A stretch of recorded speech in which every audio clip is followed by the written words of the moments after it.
Iya, baik saudara-saudara, kita kembali membahas tentang kisah anak disabilitas dari Taiwan bernama Syawang diasuh TKI Siti Aisyah terungkap. Tak sampai 1 bulan, Syawang akan kembali ke negara asalnya dan meninggalkan Siti Aisyah. Padahal saudara-saudara, selama 4 tahun lamanya Syawang dirawat Siti di Kerawang, Jawa Barat. Sebelumnya, kisah Siti membawa anak majikan disabilitas bernama Syawang viral di lini masa. Pasca viral, Siti pun didatangi dan dihubungi pihak imigrasi hingga Taipei Economic and Trade Office atau TETO. Dari komunikasi tersebut, saudara-saudara, terkuak nasib Syawang selanjutnya. Masih menyandang status warga negara Taiwan, Syawang yang sudah melebihi izin tinggal di Indonesia pun kabarnya bakal segera dideportasi. Faisal Soh, aktivis sosial yang pertama kali memviralkan kisah Siti. Saya dengar dari Siti, Teto ada yang ngucapin dalam 10 hari Teto berupaya segera memulangkan Syawang ke negara asalnya. Itulah yang dikatakan Faisal Soh pada Jumat tanggal 9 bulan 6 2023. Selain mengungkapkan nasib Syawang, Teto juga memberikan imbauan kepada Siti, yakni agar Siti tidak lagi warawiri di televisi guna mengungkapkan kisahnya. Hal tersebut dilakukan guna meminimalisir kisruh berkepanjangan gara-gara kisah warga Taiwan diasuh TKW di Indonesia. Terkait Teto, semalam Siti ada telepon. Siti diharapkan untuk tidak tampil lagi di stasiun televisi, berdalih takut terjadi kisruh yang lebih panjang, kata Faisal Soh. Untuk lebih lanjut saudara-saudara, Faisal Soh juga mengungkapkan kemungkinan adopsi yang sempat diurai pihak Siti. Menurut pengalaman Faisal Soh, proses agar Siti bisa mengadopsi Syawang itu tidaklah mudah. Menurut pengalaman saya, urusan adopsi bagian dinas sosial tidak ada hubungannya dengan imigrasi, kata Faisal Soh. Karenanya Faisal Soh berpendapat kecil kemungkinannya Siti bisa mengadopsi Syawang. Ini kan dari Indonesia yang mengajukan atau adopsi, belum tentu pihak dinas sosial Taiwan menyetujui. Apalagi kasus seperti ini jarang terjadi. Hukumnya juga ruwet, jadi kecil kemungkinan Syawang diadopsi Siti. Menurut saya bisa berhasil, kata Faisal Soh. Sebelumnya, pihak imigrasi Kerawang telah bersuara terkait nasib Syawang yang kini diasuh Siti. Mendengar ada warga asing melebihi izin tinggal di Indonesia, pihak imigrasi Kerawang segera ke rumah Siti Aisyah. Terkait kedatangan timnya itu, Kepala Kantor Imigrasi Kelas 1 Non-TPI Kerawang, Barlian Gunawan pun membuka suara.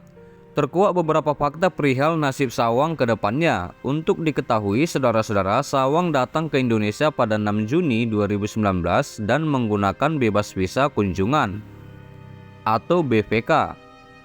Selama datang ke Indonesia, Syawang tidak pernah melakukan izin perpanjangan. Apabila telah overstay lebih dari 6 bulan, imigrasi akan mendeportasi dan memasukkannya ke dalam daftar cekal. Pihak imigrasi telah mengetahui mengenai perjalanan kisah hidup Siti dan Syawang dari Siti dan pemberitaan. Dalam kasus ini, saudara-saudara, Syawang tak dikenakan denda meski telah overstay. Kita sudah datangi ke rumah Siti Aisyah, kita pahami kondisi seperti apa. Kami juga sudah komunikasi dengan pimpinan dan memang WNA itu juga sedang sakit dan membahayakan negara. Karena dari sisi kemanusiaan, kami tidak asal langsung mendeportasi, kata Barlian Gunawan. Sementara itu, kepulangan Syawang ke Taiwan rupanya tidak diterima oleh ibu dan kakaknya, saudara-saudara. Meski Syawang terlihat lebih nyaman dirawat oleh Siti, namun statusnya sebagai warga negara Taiwan mengharuskan dia untuk pulang ke negara asalnya. Bahkan meski ibu kandung dan kakak perempuannya tidak menerima, Syawang tetap dipulangkan. Lantas siapa yang akan merawat Syawang di Taiwan? Siti, mantan TKI Taiwan itu pun menuturkan kalau Syawang akan dirawat oleh yang tepat. Di mana menurut Siti, dirinya tak rela jika Syawang justru dirawat oleh ibu kandungnya. Rupanya pemerintah Taiwan memutuskan agar Syawang dirawat di yayasan saat tiba di Taiwan. Sebab sebagai anak disabilitas, Syawang merupakan tanggungan negaranya. Lalu pihak Teto pun sudah berusaha menghubungi pihak keluarga Syawang. Namun keluarganya itu tidak mau menerima Syawang, enggak nerima kayaknya. Soalnya Siti, Syawang, pas kita datang yang nanganin yayasan, ujar Siti pada tanggal 10 bulan 6 2023. Siti pun belum mengetahui pasti kapan tanggal kepulangan Syawang ke Taiwan itu. Katanya pokoknya secepat mungkin Titi dipulangkan ke Taiwan. Jelas Siti. Saat Syawang dipulangkan ke Taiwan, Siti pun akan memastikan ia dirawat oleh orang yang tepat. Siti akan ikut mengantarkan Syawang hingga ke Taiwan. Tak hanya sehari 2 hari, Siti akan berada di Taiwan sampai merasa Syawang sudah ada di tangan orang yang tepat. Katanya biar saya di sana atau di Taiwan agak lamaan, biar bisa ketemu mama sama suami saya, ungkapnya. Sekitar 10 hari lagi akan dipulangkan. Syawang pun menurut Siti seperti punya feeling akan dipisahkan. Syawang terlihat sering bimbang dan bangun tengah malam. Enggak kayak biasanya, kayak bimbang. Tidur pun sering bangun tengah malam. Biasanya dia suka banget tidur, kata Siti. Uya Kuya pun kemudian meminta maaf kepada Siti karena tidak bisa memperjuangkan Syawang untuk tetap berada di Indonesia. Kita sudah melakukan usaha semaksimal mungkin, memang dipermudah, tapi dia harus pulang dulu. Karena Syawang WNA, maaf Mbak Siti, saya nggak bisa melakukan lebih dari ini, kata Uya Kuya. Ini sudah yang terbaik, kata Siti lagi. Siti pun menegaskan kalau kepulangan Syawang ini bukan karena dideportasi oleh imigrasi Indonesia. Bahkan imigrasi tidak mengharuskan Syawang membayar denda overstay.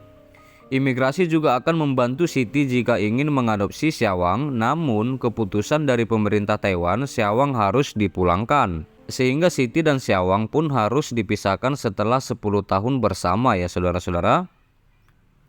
Iya baik saudara-saudara, sampai situ dulu berita terkini yang bisa aku sampaikan, di mana menghitung hari Syawang dideportasi ke Taiwan, Siti TKI diminta tak lagi umbar kisah. Dan terima kasih buat saudara-saudara yang selalu stay di channel ini. Jangan lupa di like, tinggalkan komentar kalian di bawah, dan please share video ini saudara-saudara dan subscribe dan nyalakan loncengnya. Terima kasih.